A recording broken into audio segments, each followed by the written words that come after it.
Could you imagine that? I'm going to work you. I've seen fat personal trainers. I'm like, what are you doing? But does it really matter if you're if you're jacked or not? Does it really matter? You know what I mean? You don't need to be jacked, but you need to be in shape. I just believe in practicing what you preach. Like, I don't ever tell a client of mine or anyone I work with, like, yeah, wake up early and do this and hydrate and sleep well and have a lot of energy and positivity. And then it's like, oh, I'm sleeping in and eating Doritos. You know what I mean? Of course. Because then it's like you're deep down, you're going to have like imposter syndrome because everything you're saying is you don't actually practice it. You don't. Right. If you believed in what you were saying, you would do it. Yeah, okay. So if you're not doing it, then you don't. Right. And maybe you believe it, but then why don't you do it on yourself if you have so much benefits to it, right? And do the clients see through you? I just think in 2025, 2024, you probably know this, in the whole social media space, people are so quick to call out like people that are like, they see through bullshit now. They see through if someone's being disingenuous, if someone's not being real. So I just feel like in a nutshell, like people are like that word authentic or inauthentic. Like people see through that. You just want to be authentic. You want to be yourself. Just be yourself. Yeah. Whatever that is. You are yourself though in the clips. Yeah. Because when I see the clips, I'm like, dude, like that's Luka. Like that's been you since grade 6. Exactly. So there's nothing, you're not deviating from who you are. Yeah. You're not changing not even the slightest bit. This conversation should not change if there's 3, 4, 5 cameras or if it's me and you at the Starbucks down the street having the same conversation. Nothing should change.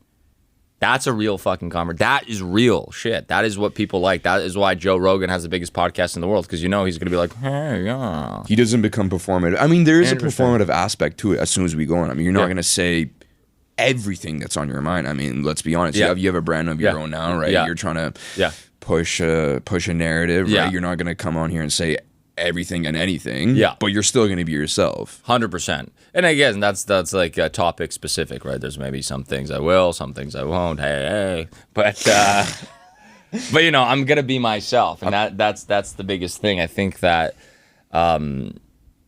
when you put on an act, it's going to drain you, because every time the lights, camera, action, woo, and then it's like, oh, you're an actor now.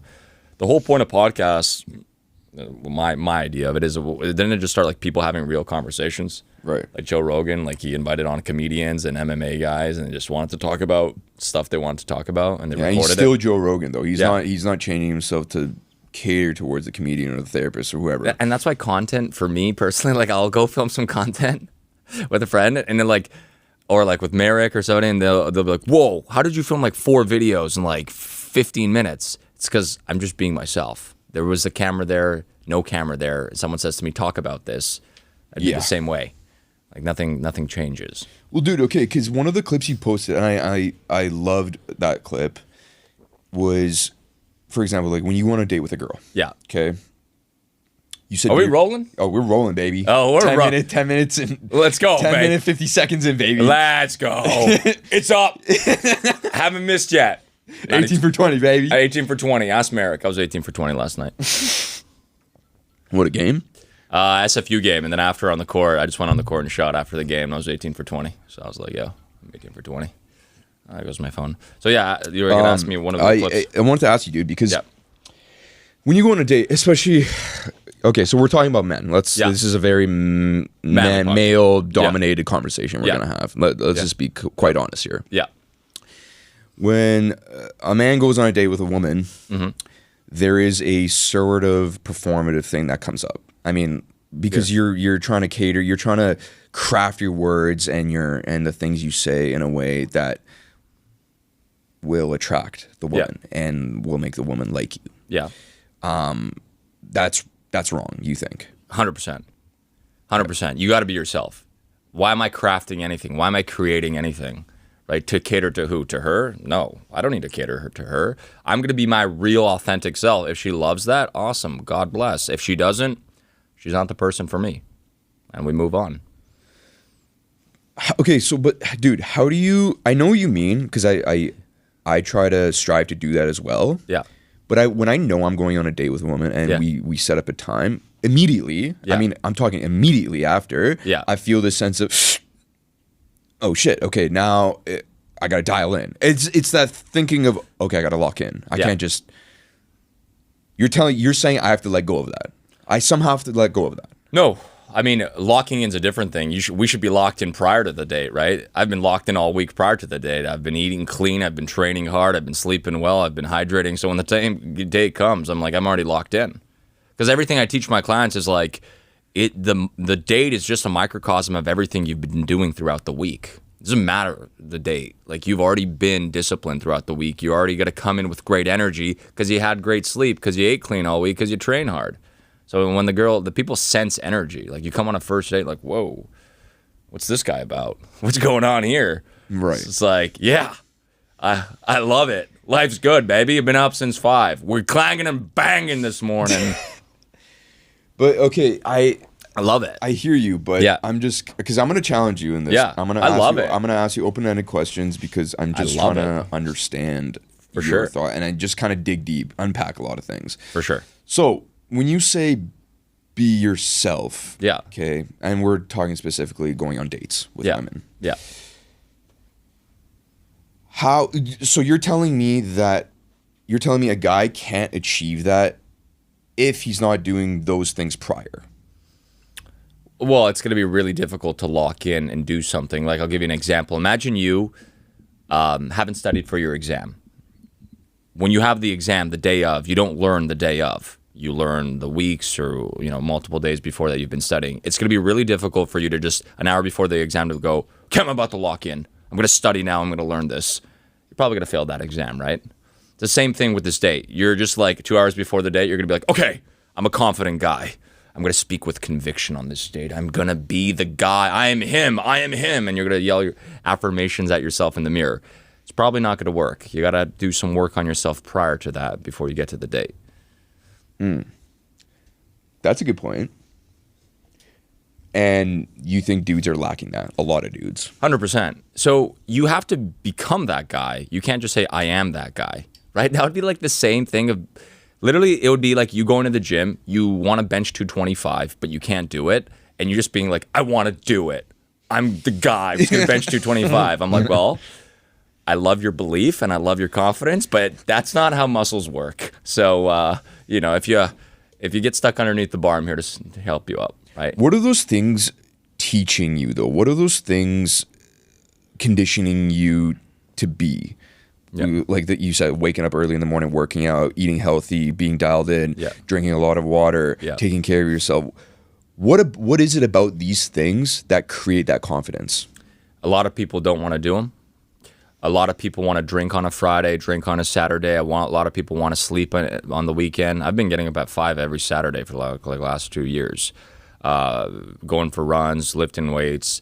People don't want to do those things, and that builds confidence. When you're running at 5:30 a.m. and there's no one around, it's negative 15 outside, you're like, okay, I'm a little wired a little differently here, right? And that's going to build true confidence in yourself. Confidence, I talked to my friend about this. You can't build confidence by just saying, hey, I'm a confident guy. I'm a confident guy. You got to do things, and you have to have a resume where you look back at the end of the day and like, Mo, am a confident man. Why am I confident? And you have X, Y, Z, over and over again. And you're giving yourself the proof of why you're confident. So when you go on a date, you're like, I've already won this week. I've already won the week. I've done so many great things this week. It's an icing. Like I look at a date with a beautiful girl as like the cherry on top of my sundae, right? It's like the cherry on top of my sundae. I don't eat a lot of Sundays, but meaning I've done all the stuff I needed to do throughout the week. I've hit the goals I wanted to hit physically, financially, spiritually, and then boom, I can really enjoy myself in the presence. So it's a bunch of little promises you keep to yourself. Yeah. That's how you would explain it. Yeah. And if you break a promise, you're breaking that trust with yourself, therefore losing confidence. Exactly. And you do it time and time again. And when you have that track record, you have so much proof that even when you're lacking a little bit of confidence or your ego gets damaged or you get rejected by your girl, it's like, oh, woe is me. No, not woe is me. I'm in this. And I go back to the resume and I say, no, I am him. I am that guy because of X, Y, Z. You need to have that, right? And it can't just be words. It has to be actions. It has to be actual tangible things you did. Dude, this is a good segue because I want to get your opinion on this because this this is fucking killing me. You go ahead. I talked to my buddy about this. We're both single. You're still single, right? Single, ready to mingle. Single like a Pringle. Oh, yeah. I'll give you a nickel to suck on my pickle. I remember he used to say that. Oh, yeah. Yeah. Yeah, remember the bench? A lot of hip thrusting. Dude, Vancouver sucks in meeting people, meeting women in particular. Is the play just approaching women on the street now? I mean, is that cringy? Is that the way to do it? Yeah. Why aren't more guys doing it? Because, dude, I was talking to my friend about it, and I said, why aren't we doing that? I mean, why really? I mean, why aren't we, when we see a beautiful woman on the street and thinking, wow, like, wow, I could potentially make this person my partner if I just approach, but we just don't do it. Yeah. What is it about that? Is it this fear? I mean, the fear is dying. I mean, that's what your brain registers from what I've heard is when you don't approach a woman, it's your brain is registering the same thing as death. Like that's insane. Well, I love that you said that because the reason I tell people when I work with my clients, do a cold shower in the morning. Oh, it's not about ice baths and all that. It's because you don't want to do it. It's because when it's 5:30 a.m. and you rate the thing on ice cold and you look at it and you're like, I don't want to get in this. You go. Your mind says go, you go, right? It's the same thing with approaching women. Guys make mountains out of molehills. They make it this hypothetical situation and it's really the death of the ego. That is why the guys don't approach, right? They have, okay, what happens when you approach a girl? What's the worst thing? She says no. And that hurts the guy's ego so badly that he makes this hypothetical situation in his mind. Oh, I was going to approach her, but, Mo, she's wearing Levi's jeans. I'm not feeling Levi. Oh, this girl 3 years ago with Levi's, she did me dirty. I'm not going to approach this one. Like, what are you saying? You start making excuses. You start making it this big thing. To answer your direct question, why guys don't approach, because they're not that type of guy. Going back to that confidence. It's not a big deal. To approach a beautiful woman is not a big deal if you've worked on yourself, if you've actually put the time and effort in, because you know the worst case scenario and you've gone through hard shit. The worst case scenario, she says, no, I'm not interested. Most women are very polite too. She's not going to say, no, I'm not interested. She's going to give you some excuse. I have a boyfriend, or I'm not really dating right now, or some just like generic line that you've probably heard in your life being rejected. Or just from her tone, okay, she's not into it. Yeah, exactly. Yeah. But that's the worst thing. And then, yes, you have an ego death, but that's great. That's awesome. Do you have ego deaths? Do you feel that emotion when that happens? Well, for me now, I just like literally, I'm like shoot or shoot. Like, you are the man you are on the court, off the court, baby. I'm balling. I just shoot. Yeah, you pull. Yeah, okay. I don't care. And women appreciate that. You know how many times I've approached a woman and they're like, wow, guys don't do this anymore. It doesn't have to be approach. It was like the other day, just like complimented some girl, like just walking by. So, hey, I really like your boots. She's like, oh, thank you so much. That was it. And then just sparked the conversation from there. Right? Okay, so I'm just trying to, because it is an ego hit for sure. It is ego. I'm not gonna. Here's the thing, though, dude. When you say you do all these things prior to build that confidence and, create yourself and condition yourself to be that guy. Yeah. After doing all these things, it could still possibly happen. That feeling of an ego hit. It's very more than likely that thought, that fear, those excuses that you make in your mind can come up. Still, I mean, it's not. They don't eliminate each other, really. I mean, your mind can spiral into many different ways, even after doing all those things. My thing is, like, in the moment, if that does come up, I mean, you're not a robot. Yeah. You're a human. You have emotions. Your mind starts wandering off to different places that you don't want it to. How do you bring it back? Like, what do you say? Is there a mantra you do? Is there a grounding technique? That's a great question. So what you're talking about is kind of snapping out of an emotional state.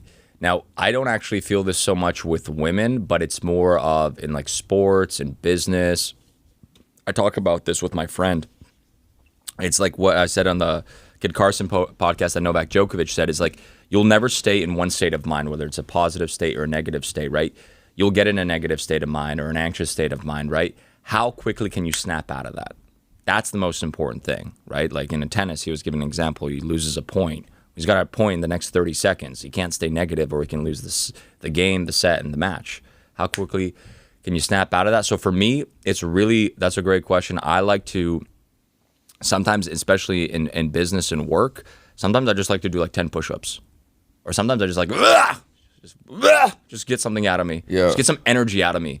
Go for a 10-minute walk. Listen to a song. I found walking really helps me. Like if I'm in a negative state at all, I'll just go outside. If it's raining, snowing, whatever, it's sunshine, I'll just walk for 10 minutes in like a loop and come back and I'll be like, okay, I'm way better now. What does that do for you? Like, what do you mean by way better? It resets my mindset.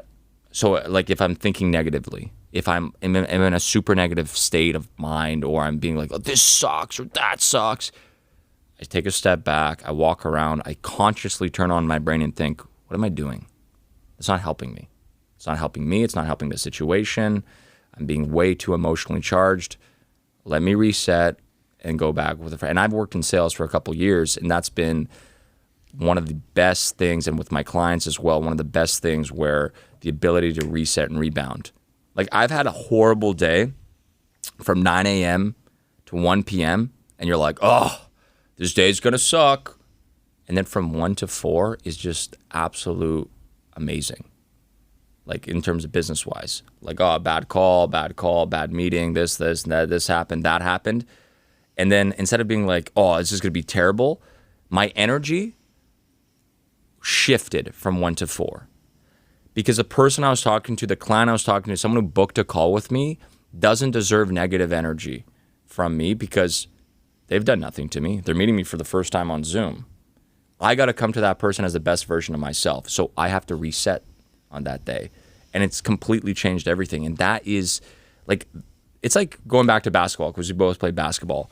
It's like losing the second quarter and being like, hey, the game's done. We still got the third and fourth quarter. We still got the second half. We got to keep playing. And a game, the day is the game. So you can have the worst morning. Today is Sunday. You could have the worst morning till 1, 2 p.m. Doesn't mean the day's still not over. Right. You can have a bad meal. You got a lot more day. And this is so important because what I see people do in self-sabotage is they'll have a really bad part of their day. Like, let's say someone's on a diet and they'll eat out after this or something. They'll have McDonald's. And they'd be like, oh, okay, Mo, I already cheated on my diet. Let's just go full throttle.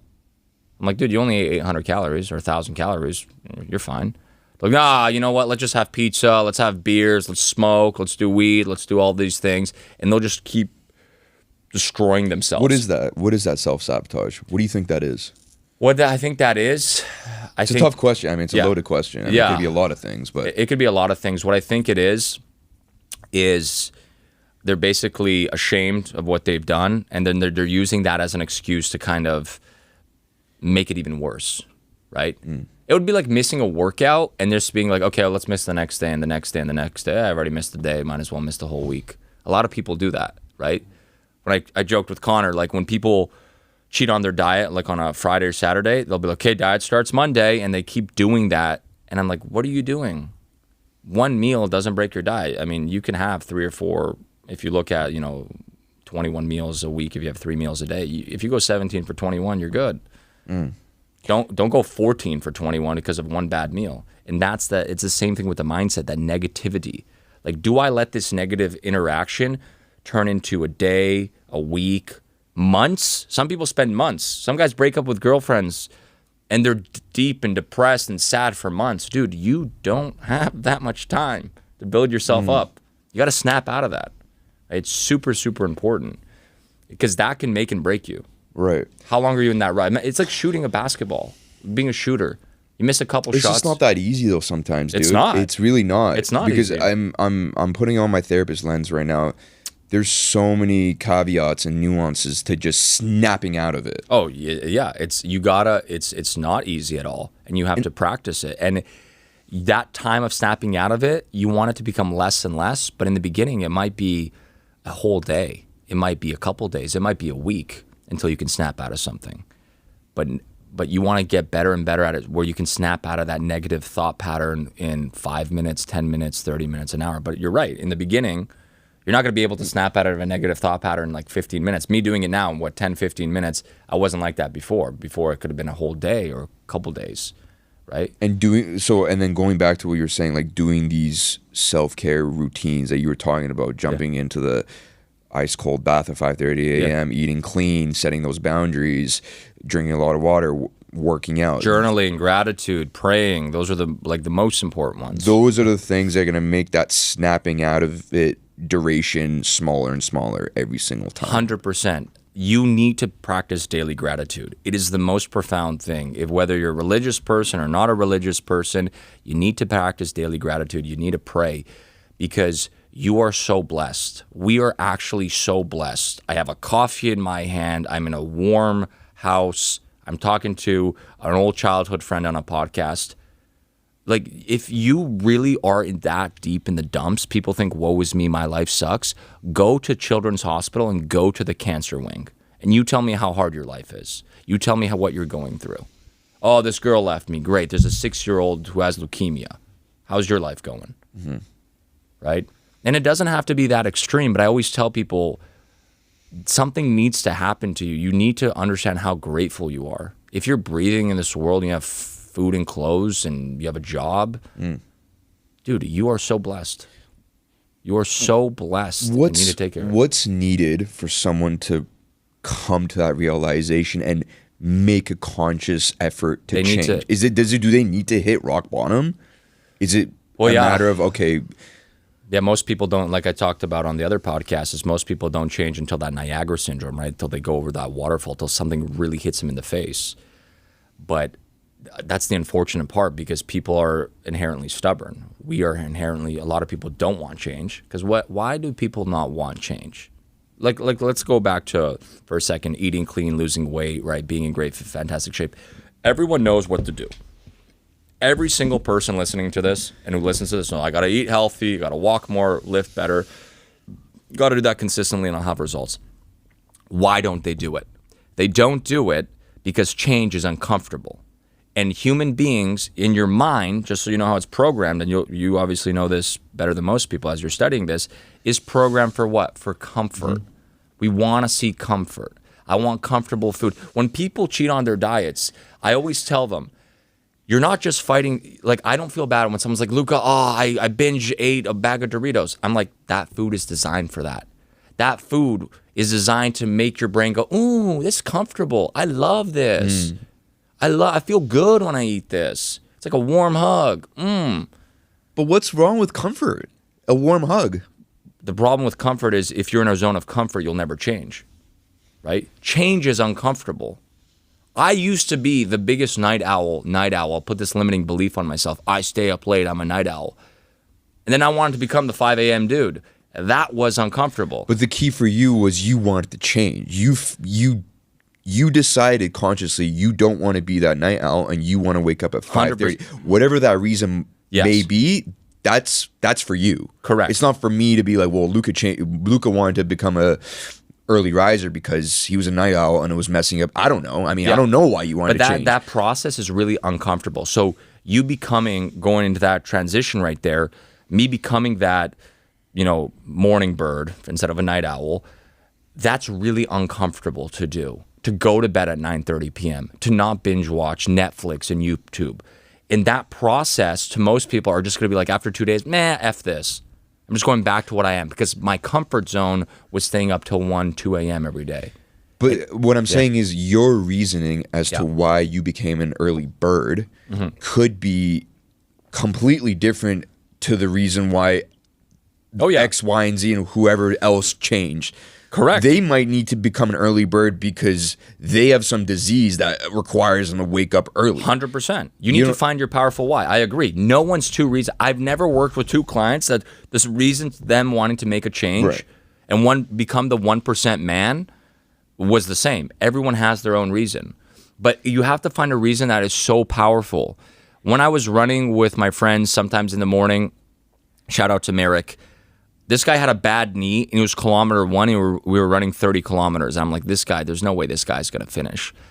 And when he finished, he laid down. He was so exhausted, right? He's 30 kilometers in, limping half the time. When you ask him, what are you thinking, kilometer 25? It's freezing outside and you just see a massive hill. Are you thinking about any random chick from Hinge or Bumble or Tinder? No.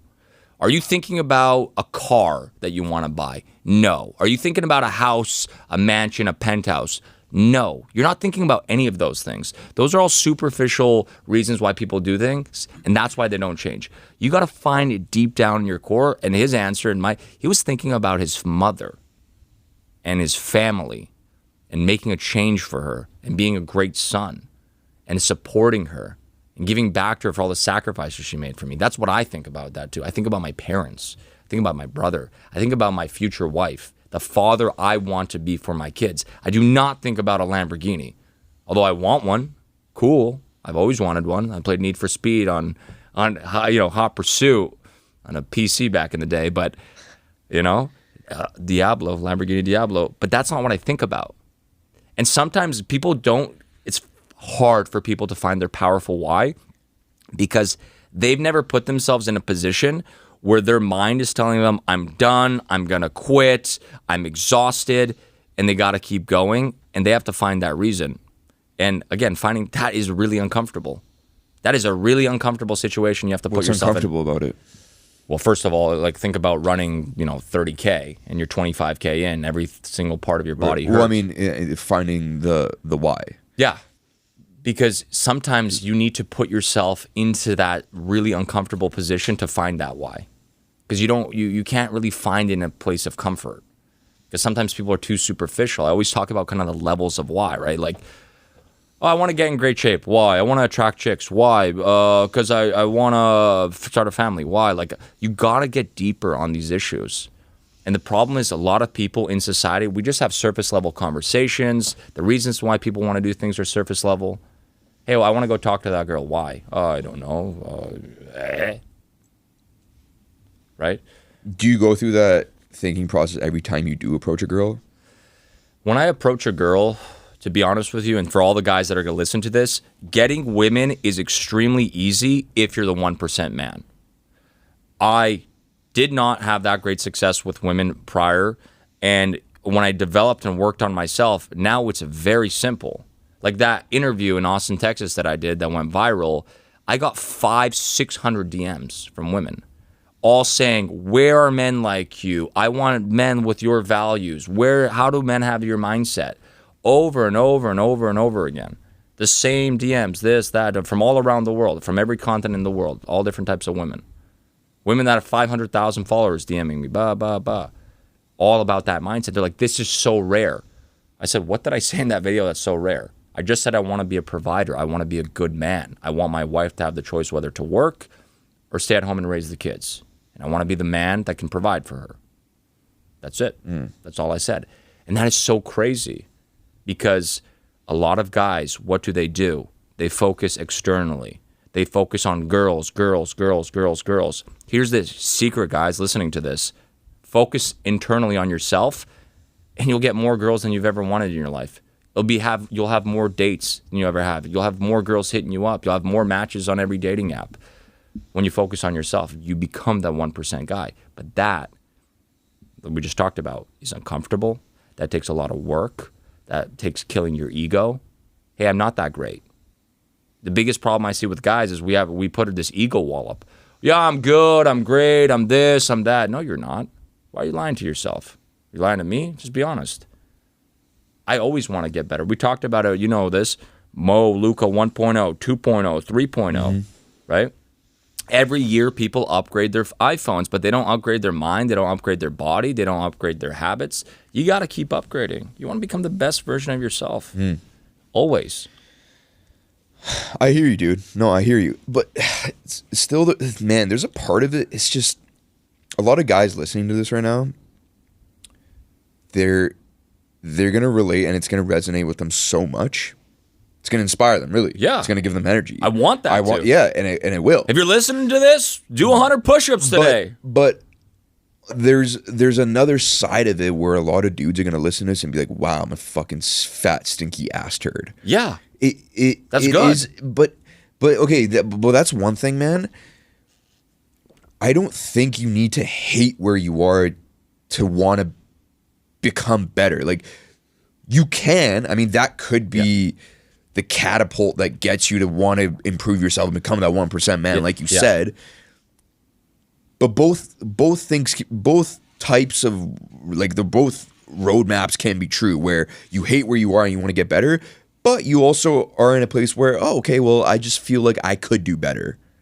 Yeah. Where you don't hate yourself, where you don't have to go through that Niagara Falls drop, where you don't have to hit rock bottom to consciously make the effort to be better. Like, I don't feel like you, as a man, you need to go through this self-pity and this self-loathing and self-hatred to improve yourself. I mean, you could just be where you are and be okay with it. Give yourself that grace, give yourself that space to tell yourself, this is where I am. This is the culmination of many years of whatever I was doing and all the routines, and this is where I'm at. But I just want to be better. Yeah. I mean, it's a difficult situation, though, when you talk about that, because if I'm in a position in life and I just say I'm okay with where I am, what's going to drive me to make a change? Like, there has to be a burning fire. You know, I talked about the 7 Fs in the other podcast. Like, you have to have that fire within you to change. It's very difficult for someone to be like, okay, yeah, I'm good where I am physically, financially, spiritually. Yeah, I mean, I could go on a diet. I could train harder, but I'm okay where I am. What's going to drive him to change? You don't have to hate. I don't like to use the word hate, but you have to seek that discomfort. You have to have a burning fire within you to change as a man. And if that fire is not strong enough, you're not going to stick to anything. Whether it's working out, making money, starting a business, you're not going to stick to anything. Because, again, the fire isn't strong enough within you. You have to have that fire. Okay, so let me ask you this. Yeah. Like, if you had a client that came up to you and said, hey, Luka, I want to change. And you said, why? I want to get the hottest girls. And then you kept asking him, you kept going deeper and unpacking and exploring why, but he just kept it surface level and said, I want to get hot girls. Would you say, hey, man, I'm not your guy. I can't take you as a client? Yeah. Right? Like, yeah. Because I would say that because do you know the levels of want? Have you ever heard of, like, the levels of want? Vaguely. Yeah, exactly. So I always tell people this as a joke, but it's true. Like, life is a lot more simple than people think it is. Like, there's levels of want to everything we do in our life. I am born and raised in Canada. I do not know how to finger skate. I don't know how to skate. I went on a field trip with Mo in grade 4. I fell on the ice. I banged my knee. I've never skated since because I don't know how to skate. Now, Mo, if you ask me, do I want to learn how to skate? I'll tell you, yes, I do. It's the one thing I don't know how to do, I think, athletically. I don't know how to skate. My level of wanting to learn how to skate is a 2 out of 10. I don't get on the ice. I don't hire a coach. I don't practice. I don't fall and get up. If you say I want to do it, yeah, but it's a 2 out of 10. When I wanted to change my life, it was a 10 out of 10. Nothing is stopping me. There is nothing that is going to stop me from getting to where I am. We operate on that level of want. You ask any single person, whether it's Vancouver or Medellin, Colombia, or freaking Beijing, China, you go on the street, do you want to make more money? Yes. Do you want to get in great shape? Yes. Ask any man, do you want to get a beautiful wife? Yes. Why do some men have it and some of them don't? Is that level of want. They don't put the actions behind it. Because if your level of want of anything, let's say you say in this interview, hey, Luka, I want to become a great fisherman. And my level of want is a 9 out of 10. What do I see from Mo next week? I see Mo's got a fishing coach. I see Mo, he's in the ocean. He's standing on a freaking harbor all day. He's casting his rod out there 5 hours a day. Did you cash anything? Nope, but I'll be back here tomorrow. Back here tomorrow. Back here tomorrow. And you do that 6 months a year. But then would you ask me why I want to become a great fisherman? Why, Mo? Why do you want to become a fisherman? Exactly. And what if my reasoning is, I don't know. I mean, but your level of want and your reasoning they're going to be interconnected. If you want to become a great fisherman, as this example is, and you're a 9 out of 10, the thing that's driving you to want that is going to be so powerful because you're not going to stand on the dock and catch no fish and come back the next day and catch no fish and come back the next day if your level of want and your why isn't that powerful. You're just not going to do it. And that is why most people that you go to the gym are never in great shape. They go to the gym 5 days a week and they look the exact same way because they don't want to eat clean. They don't want to get their sleep right. because their level of wanting to get in great shape is a 3 or 4 out of 10. What they actually want to do is work out and be able to eat junk food and not be obese. Right? Their level, and why this is so important to anyone listening, and especially to the guys, when you know someone's level of want, it's going to match their actions behind that. When those actions are matched and you do that time and time and time and time again, you are going to get the result. But it takes time and patience. That's why I love fitness. I love people getting, because it's the one thing, there's no instant gratification. Someone says to me, I want to lose 30 pounds. I say, great. Let's lose a pound a week. It's a 30-week journey. Okay. You ready for that? Yeah, I hear you. And they're going to come in again and again and again and again. You're not forcing anyone to want it. I mean, if a guy came up to you and said, hey, I'm okay with where I'm at, and you would be okay with it. I mean, you as a coach would say, okay, well. God bless. Take care. Are you actually okay, though? I'd ask him honest questions. I'm like, hey, are you just saying that to me? Like, are you, when you look in the mirror, 100% honestly, no bullshit, are you okay with where you are? I'm just okay the way I am. No, you're not. But why not? How do you know that, Luka? No, I'm saying to him, I'm like, okay, let me give you a scenario. I'm asking him a question. Are you actually okay? And if he says wholeheartedly, down to my soul, I'm happy with where I am, I don't want to change, I don't want to grow, okay, I would say, God bless you, man, have a great day. So I'm going to give you an example. Yeah. The guy, he's fairly in shape, I mean, kind of pudgy, doesn't have abs, doesn't have any, extreme features where you're like, wow, this guy is jacked by any means. Yeah. Makes around $150K a year. Yeah. Lives a modest life, fairly conservative, drives a brand new Toyota. Okay. He comes up to me and says, hey, Luka, I'm great. I feel like my life is amazing. Yeah. I'm very fulfilled. I've overachieved, and I am good with where I'm at. Yeah. What is your response? It's a great question.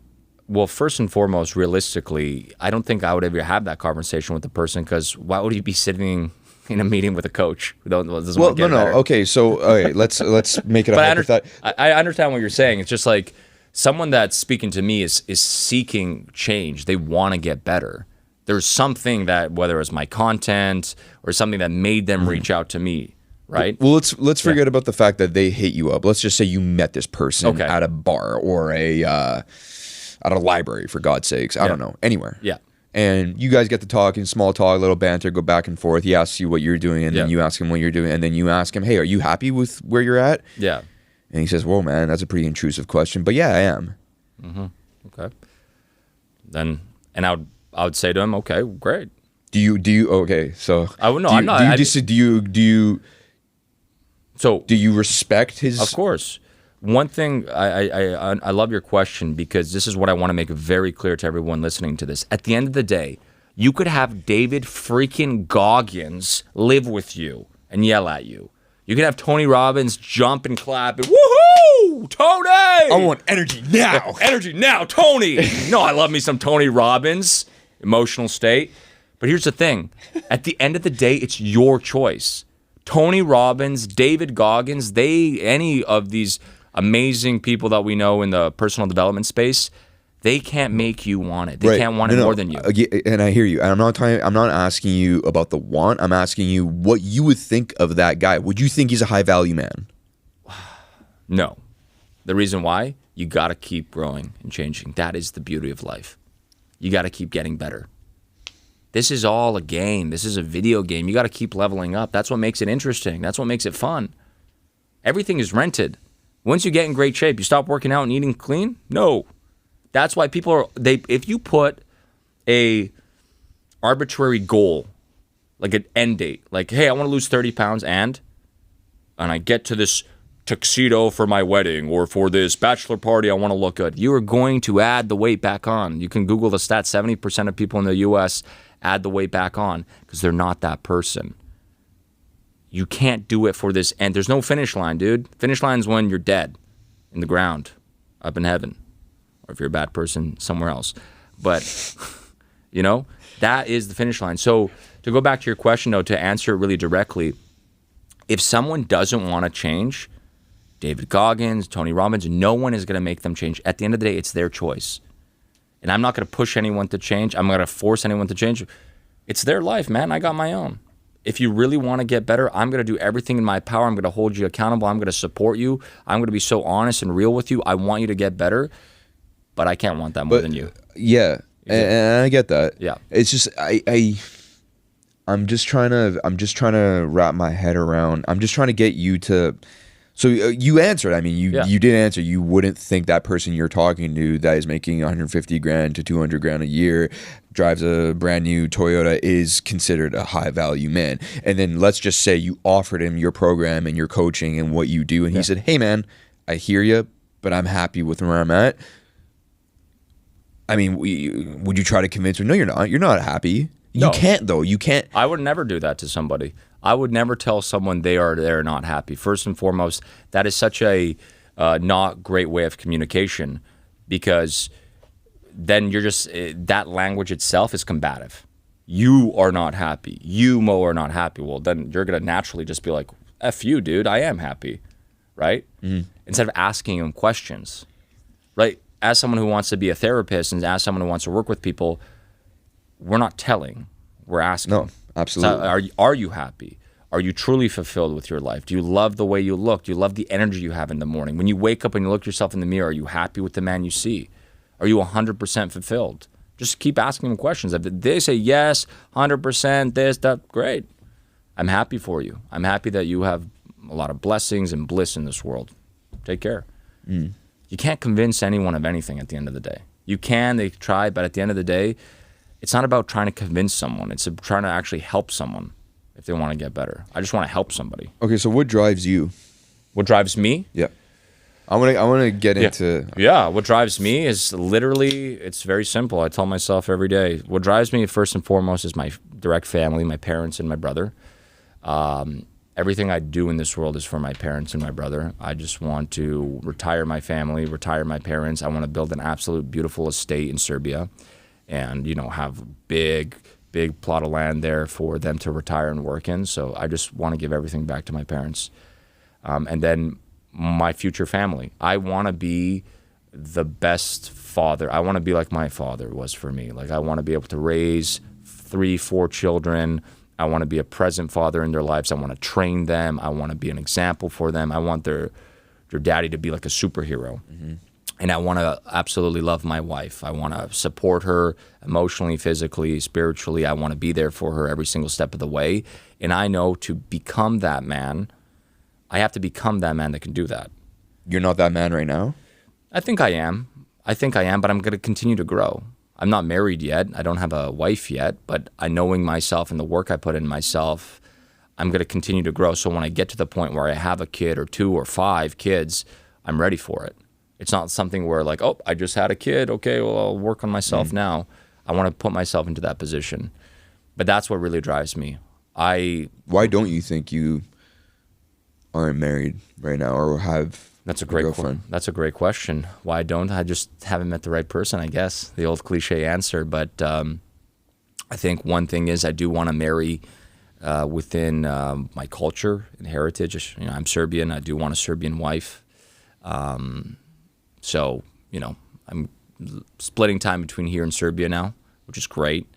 I saw my brother meet his wife in Serbia. He's got a great marriage, and kind of want to do the same. So, right. I mean, what's the right person to you? It's a great question. The right person to me, wholeheartedly, is somebody, a girl that is loves physical activity naturally. So it's not like, hey, she wants to work out or run or play sports because of me. She has a background in that, whether she played sports growing up or dance or whatever. She's an active person. She has good energy, good sense of humor, loves to have deep conversations, and is a good person in faith. She's someone who's deeply rooted in faith and morals, and comes from a good family. That's really important, because once you marry someone, you marry the family too. So I definitely want her to come have a great relationship with her father, and her mother is a must for many reasons. But yeah, she has to. So that's a really very high standard, what I'm hearing. I mean, you listed out many checkpoints. I consider myself a high value man, a good man, a man of standard, and I want the same in my wife. She doesn't have to be anything crazy, but I do want her to be a good human, and most importantly, a good human being.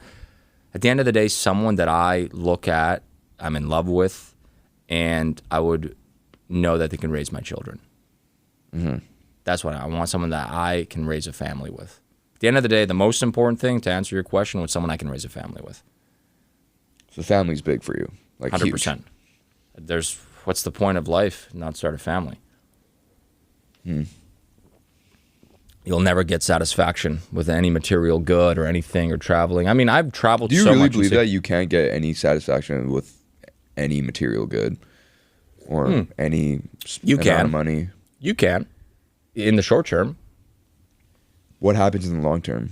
What happens? Like if someone handed you $10 million right now, yeah, you think within 2 to 3 years it would just fade? Correct. Yeah. Okay.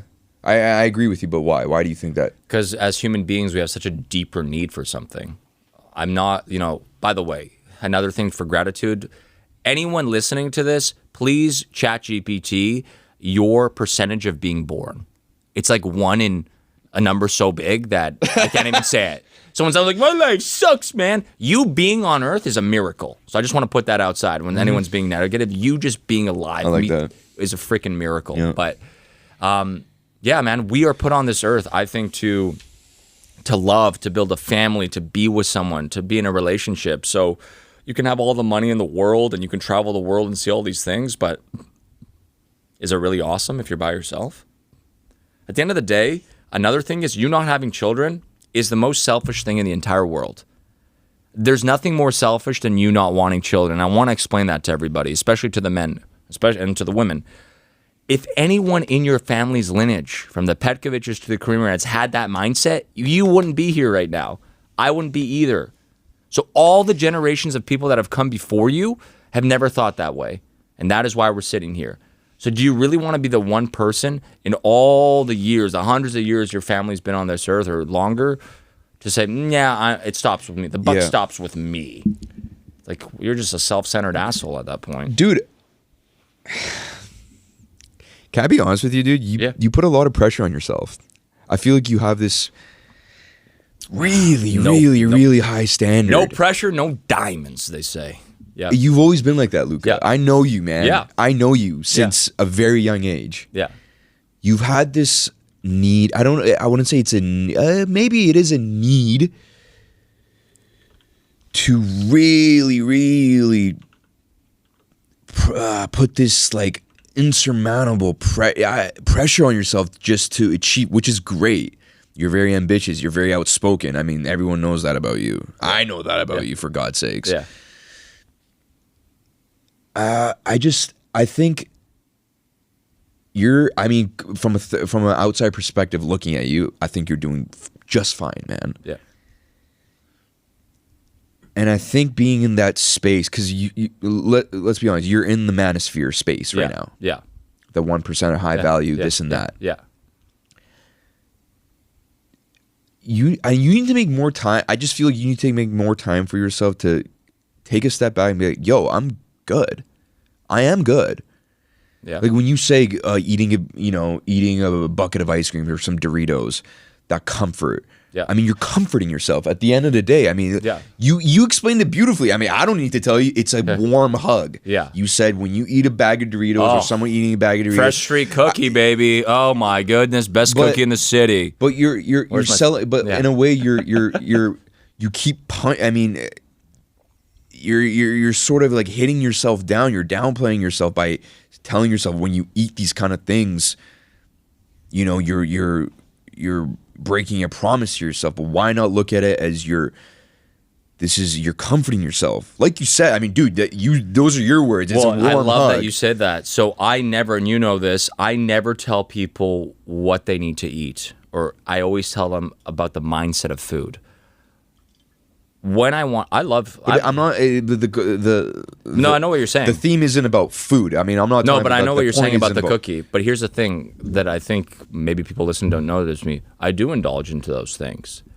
but very seldomly, and when I've earned it, and when the time permits it with my scheduling. So, but even that just sounds so rigid. Like it's just like I'm just saying, dude, you need to. I mean, but I don't put ease up. Like but I don't put the limitation on myself. So I want you to know this. I don't wake up every single morning and say, "You can't have a burger, Petkovic. You can't have a slice of cheesecake." I don't have those internal battles. Okay. That is, I've overgrown that. What I do is really simple. I eat clean, not because I put myself under this pressure to need to eat clean. I eat clean because I feel amazing, and it makes me feel energetic, and I love it. And if you ask me, Luka, you can have the Doritos or you can have the grass-fed ground beef, I'm going to choose the grass-fed ground beef because I've consciously sat and thought about how much I feel like a bag of crap when I eat a bag of crap. I hear you, yeah. So that being said, I remember having this conversation with you. I love a donut. I love a honey curler. I don't walk by Tim Hortons and go, not for me, man. No, I can walk in there and have 12 honey curlers, but I don't. Not because I'm putting this pressure on myself, because I'm like, you know what? It's a very easy conversation internally. It's going to feel good for 15 minutes while I eat those honey curlers, but I'm going to feel like shit for 6 hours. Mm-hmm. And I got to do a podcast with Mo, or I got to see my family, or I'm going on a date. I kind of don't want to feel like poo for 6 hours. So I'm just not going to eat the 6 honey curlers. It's a really simple trade-off. But that being said, once in a blue moon, once a week, maybe twice a week, when I really want something or I want to try it, I love pizza, I love burgers, I love cookies. Those are all, you would call them junk food. I'll go and have a cookie. I'll go have a pizza. I'll eat, and I have a huge appetite. Anyone that knows me, like I can have like 6 burgers. I can eat like an entire pizza. My friends always are like, "Where do you put all that food?" A 10,000 calorie challenge for me would be nothing. It'd be a lunch in the afternoon. So I don't limit myself from those things because that's going to make you relapse. When you have that mindset of you can't have it, you can't have it, you can't have it, you know this. Becoming, what am I naturally going to do? I want it. Now I'm going to want it. I don't put that on myself. If I want to have a cookie after this, just crumble by here, I'll go get crumble. I'm not going to have it, but I'll go get it. Maybe I'll split the cookie. I'll have the 800 calories or 900 calories, whatever the hell their cookies are. And I'll say, okay, I had a crumble today. Great. What are your thoughts on boundary setting? And specifically, I want to ask about drinking. Yeah. About drinking and going out. Oh, I do not like to drink. And here's the thing. I don't not like to drink because I'm going to demonize alcohol. Going back to the honey curler example, I feel like crap when I drink alcohol. Mm-hmm. I feel so bad. It's not like I kind of feel bad. Like I wake up in the morning, I'm like, oh, I'm poisoned. Call Poison Control Center. Something's going on here. Mom, something's going on, right? I feel so bad. When people actually consciously turn on their mind, Mo, eating clean, not drinking is so easy. One client I worked with, I remember this perfectly. He went to a buffet and he ate like crazy. And he felt so bad. He was in a food coma for like 14 hours. And I asked him, I said, listen, putting the delicious food aside, everything that you ate, how did you actually feel for the next 12 hours after that? And he literally said, I was a 1 out of 10. I was in a food. I felt so bad. I literally felt sick. I felt ill. Physically, you mean? Physically. Okay. Physically sick. He felt so bad. Okay. I just asked him a simple question. Is it worth it? Is it worth it? That's 15 minutes that you enjoyed that food, 20, 30 minutes you ate. Is that worth the feeling you had? If it's worth it, go ahead. Keep happening again. And he said, absolutely not. And that client I've been working with is down 50 pounds. Because it's not worth it. He said, I don't want to feel like that. And that's the same thing people have to ask themselves when they talk about alcohol. Okay, everyone's going out. Are you going to stop at 1 drink, 2? Is it worth it to get drunk for you tonight? Do you think a part of it is people pleasing? When you 100%. Can't set that boundary of not drinking because, why not, man? Why are you not drinking? Come on, man. You're the only guy that's not drinking. Yeah. Dude, we're going out for a birthday. Come on, you're not going to celebrate me?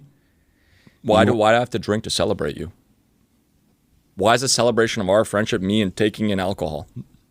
Why can't I celebrate you by lifting weights, running, playing sports? For my birthday, for my 30th birthday in a few months, do you want to celebrate me? Let's go run at 5 a.m. I would love to get 10 people in a gym and us lift and like max out bench press. That'd be an amazing birthday. I love to celebrate that way. Why is this standard you having to drink? Well, you don't want to let the other person down. Why is that letting them down, though? Why is the friendship? I love that you brought this up because this is my biggest issue. That's called a surface level friendship. If your friendship with someone is around alcohol and going out, and the only thing you talk about is sports and I saw this girl and then you drink, that's not a friend. I'm sorry. That is like a colleague. That is like an acquaintance. If you only see someone on a Saturday night and you drink, that's just a drinking buddy. Mm-hmm. That's not a real friend. You got to talk about real shit. When someone's going through the gutter, when they're really struggling, are you there to pick them up? Are you there like, hey man, let's go to the gym right now? I kind of want to pivot to other places that you set boundaries with people. I mean, for example, let's not talk about drinking because there is a negative effect on you. Yeah. I mean, in terms of just, I guess, very, very insignificant things. Like, I guess, if one of your friends called you, hey, Luka, can you pick me up from this place? And you really don't want to because it's completely out of the way. It's far. A lot of gas money. And if you say no to this person, they're going to be upset. Yeah. It's an interesting scenario. I mean, there's so many scenarios. Yeah. Well, I would ask them, like, I'm almost 30. Most of my friends have cars or Uber, right? Right. But honestly, if someone was, because I just want to figure out boundary setting and people pleasing because it's something that So for that, I would ask them, like, hey, first of all, I'm trying to understand the situation. I'd call them, like, where are you? Are you like 60 miles away from home? Like, what happened? And this happened. My car broke. Okay, great. I'll go. If they're a close friend of mine, I'll go pick them up. Worst case scenario, and maybe they're strapped for cash and the Uber's like $200, I'll just pay for their Uber. I would just be like, hey, you really need to get home. You're really struggling. I got you, man. Like, don't worry about it. I'll just buy, Uber's coming in 10 minutes. Right. Don't worry about it. Just get home in one piece. But what if you don't want to pay $200 for an Uber for this guy, or you don't want to drive all the way there because you have to be somewhere important? If I couldn't be there, I'll just pay for the Uber. If it was a close friend of mine and someone that I truly like value our friendship, I would just pay for the Uber. If they're like, hey man, I'm sorry, I'm tight on cash or this, or I can't afford that and all that stuff. But to be real with you, Mo, I don't have a lot of those people in my life because I do try and surround myself with like-minded, go-getting individuals. So someone that can't afford a $200 Uber, no offense, I went to high school with a lot of people that I'm cordial with. I'll respect. If they're listening to this, I love you. I hope you have blessings and children and a lot of health in your family. But I don't hang out with all of them. I don't spend time with all of them. If I see them, I'll wave, hey, how you doing? Good to see you. How's the mom and dad? But it's not like there's someone that would call me in that situation, if that makes sense. Yeah. Right. Because you are the company you keep. So I'm really like, I don't need 500 friends. I don't need 30 friends. I want to have a close group of brothers that I'm close with. We want to make money together. We want to work out together. We want to better ourselves. I could talk about finances. I could talk about investing. What's super important is that brotherhood for young guys. For men in general, not just young guys, but you need to have that brotherhood. Okay. I know what you mean, but if they were I'm just trying to like figure. I'm giving you like hypotheticals. Yeah, I mean, exactly. Like for example, today, like if my friend asked me, "Hey, do you want to go golfing?" and I don't really feel like it. It's cold out. It's wet out. I don't have the proper, shoes. I don't have the proper anything to go, and I just don't feel like playing golf today. Yeah. But I don't want to upset this person because if I say no, they need to hustle around and find someone else to get their fourth player. Yeah. So there's a fear in me. There is this emotional activation of I don't want to let this person down. I don't want this person to think less of me because I feel that I am inferior and I am fighting to have this person in my life and I have a fear of abandonment. That's very interesting. That's where I'm trying to go with the boundary setting. Yeah. I mean, just of course, because a lot of people have issues with this, dude, and Yeah. I have this issue too. Like a friend asked me, "Hey, do you want to hang out?" And I'm tired, man. I'm completely maxed out socially. My battery's gone. Yeah. It's tapped. Yeah. And I just don't want to see anyone. I just want to sit in my room Yeah. We'll in the living room watch TV, and that's that. Great. But I have this weird urge that percolates when I'm like, fuck, I feel like I have this obligation to say yes, I want to hang out with you, but I really don't. I love that you brought this up. So one of the things I talk about is clear communication, right? So you putting on a facade or saying not what you really mean is being, that's not the genuine communication, the clear communication. And I had this exact same thing happen to me about a week ago. I was supposed to go on a date, and I was really tired because I worked out and had soccer, and it was just like a long day. And I'm like, you know what? It was during the holidays. And I'm like, I haven't watched a show in like 5 months. What is this Yellowstone? Let's see. They killed Kevin Costner. Sorry to everybody, but they write him out of the show. I'm like, let me watch this show. And this person wanted to hang out with me in that exact same situation. I just called them and said, hey, listen, it's been a very long day, extremely physically tired. I've taken like 23,000 steps today. I'm not going to be the best version of myself if we meet up. I'm really tired. I'm lethargic. Like, I'm going to go to bed in the next 2 hours. It was like 7 o'clock. Do you mind if we reschedule? And I want to be more energetic and stuff. And they love that. They're like, hey, you know what? I appreciate for you calling me. I appreciate you being honest and forthcoming. Of course, we can reschedule. And that's the thing. Just be honest. Be real. Be authentic. Hey, bro, I can't hang out today. Oh, what's up, man? Man, I'm just not feeling great. I'm tired. I just put my legs up. I've had a long day. Like, I'm not going to be fully mentally present. Why is it so hard for people to do that? Going back to what we talked about, the confidence, the insecurity of saying that. It really just comes down to that, right? It just comes down to that. What's your friend going to say? F you, Mo? You want to rest and feel good? No, he's going to be like, hey, no, man, I understand. I've had days like that. What if they do get upset? Oh, really, man? Okay. Well, it sets like my godbrother, shout out Dan. What I love about him is we play tennis every morning. Tomorrow I'll be playing tennis at 6 a.m. in Langley. And I live in North Vancouver, so it's not very close. I got to leave the house at 5:30 a.m. We set it way before, 5-6 days before. Langley, 6 a.m. on Monday. Perfect. No problem. We don't set it 24 hours before. He doesn't ask me 5 hours before. Sometimes, if a court opens up, can you play today? I know it's a long shot. I'll probably say no because I have other things planned.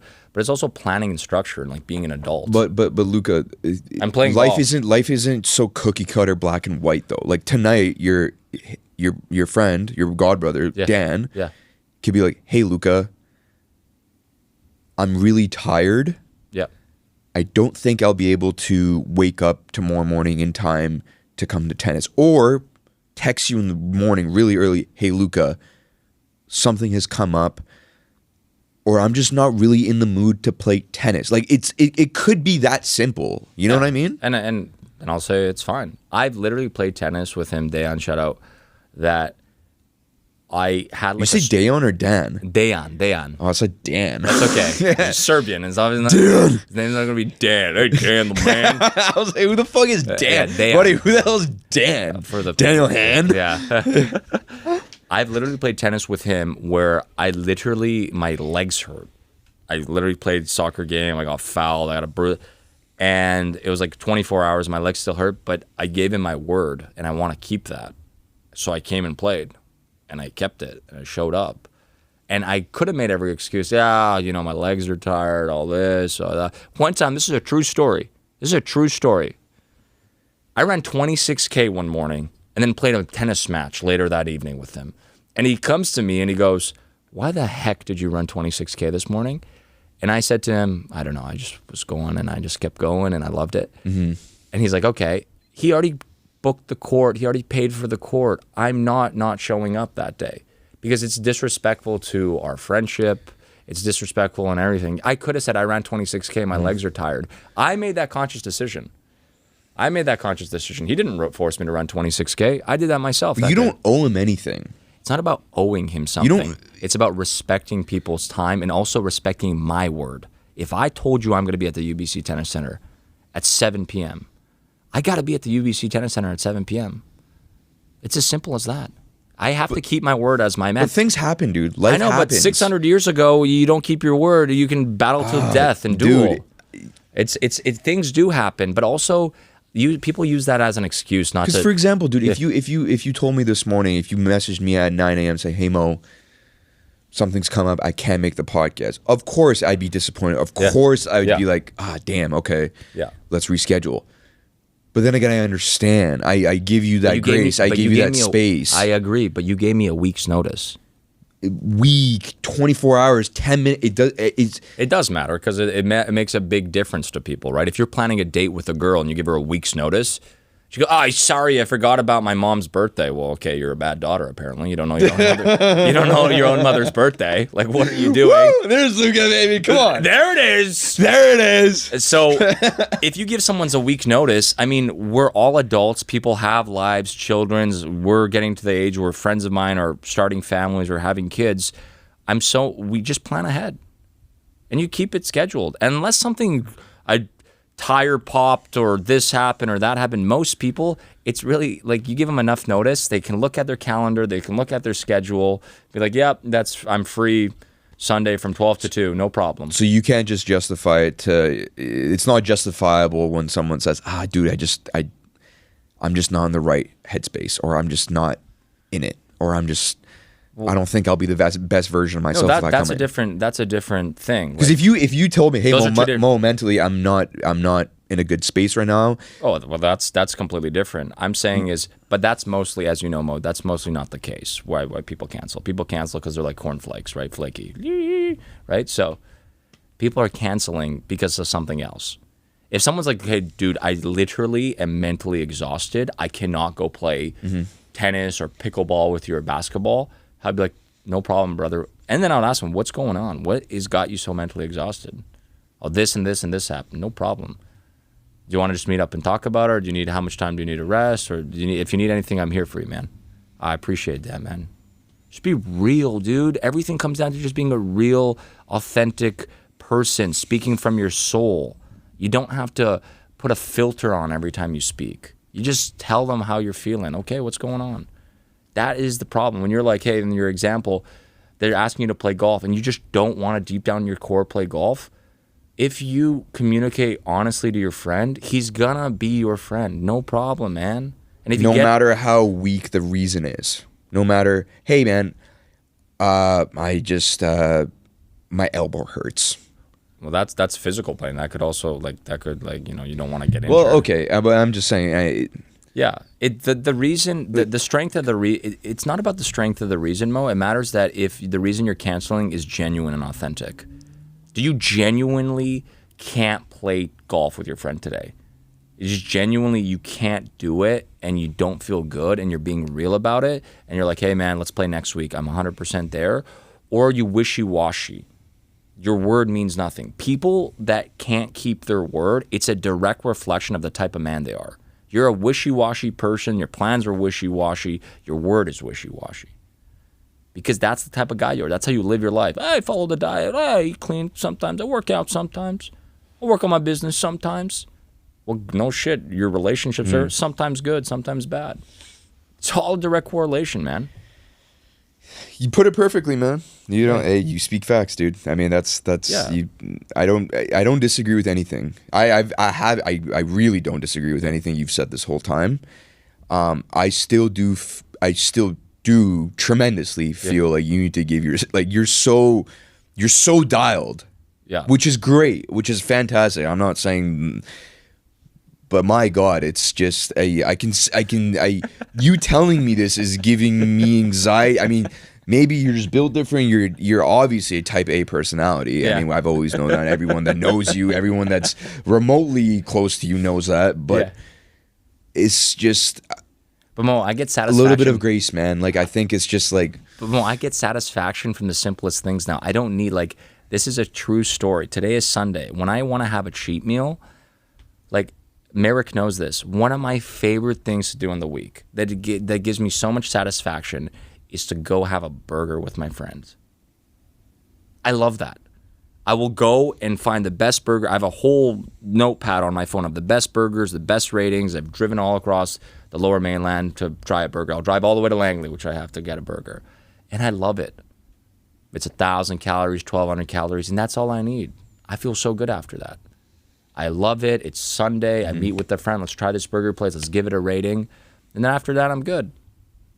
Lock back in Monday morning. Tennis at 6 a.m. I feel great.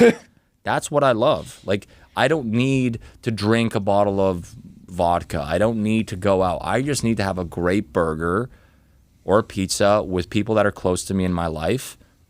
And it's awesome. Great conversations with great people and great food. What more do you want in life? Absolutely. And dude, just have a cookie from Fresh Street Cookies. That's delicious. I'll have one of those or split that with my friend. Who cares? 780. Dude, crumble is so good. Yeah, well, yeah. No, Fresh Street is better. If you want to talk about cookies, I've rated all the cookies too. I'm a cookie guy. I love cookies, dude. Dude, one thing I need to... I love that, dude. Last thing I need to ask you about, because I saw this on the Kid Carter Keep show. asking me things. I love talking to dude, you. I don't see this guy, by the way, people. I know why, man. Why? You don't answer the phone. Dude, I'm busy. Okay, well, I'm busy. You could answer the phone, but it's okay. But I'm setting that... That's another thing. I'm setting that boundary. Hey, man. I'm in a place where I can't answer. Okay, because I know I'm playing it forward. I'm playing the tape forward in my head. If I answer Luka, I need to match your energy, because I know your energy is going to be it's as soon as I answer it, and I'm just not there. And therefore, I'm not providing the best in that little interaction that we have. Yeah. And that is why I don't answer sometimes, to be completely honest with you. But just didn't text me. Hey, man, this is what I'm talking about. Literally, we talked about. You have never let me know that. You have not once let me know that. If you just said to me, bro, I'm not in a good energy and headspace right now, can I call you back tomorrow at 3 p.m. or 4 p.m. or 7 p.m. or on Wednesday? I'd be like, no problem, brother. God bless. Call me back. Well, you've never let me know that. Okay. I'm just thinking in my car, this mother effer never answers the phone. Okay. No, I hear you. And that's on me. And that's on me. Just let me know. That's the thing. I'll take full accountability for that. Exactly. And that is at the core of everything we talked about, just being real. Being honest, I would literally say no problem. Because that is multiple times on occasion where I'm in the middle of something, or I just came from something where I'm not in a space to really dive deep and just because I know the second you enter, hey Mo, hey Mo, it's your old pal Luka. How we doing there? Albuquerque, New Mexico. You're just gonna hit me with these, and I'm just. Yeah. I'm gonna be a shell of myself, bro. And I personally value.